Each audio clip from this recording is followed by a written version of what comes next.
The Sleeping Beauty. Once upon a time, there was a king and queen who for a very long time had no children. And when at length a little daughter was born to them, they were so pleased that they gave a christening feast to which they invited a number of fairies. But, unfortunately, they left out one rather cross old fairy, and she was so angry that she said the princess should die when she reached the age of 16 by pricking her hand with a spindle. All the other fairies present, except one, had already given the princess their beautiful gifts, and this last one said she could not prevent part of the wicked wish coming true.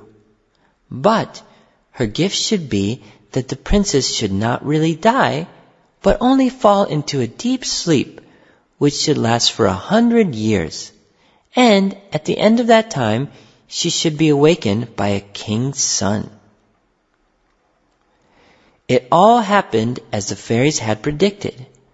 When the princess was 16 years old, she saw an old woman spinning and took the spindle from her to try this strange new work.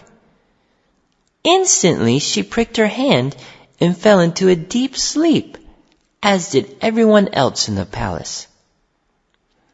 There she lay in a bower of roses, year after year, and the hedge round the palace garden grew so tall and thick that at last you could not have told that there was a castle at all.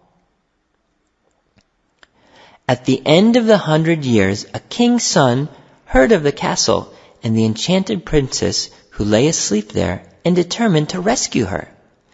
So he cut his way through the thick prickly hedge, and at length he came to the princess.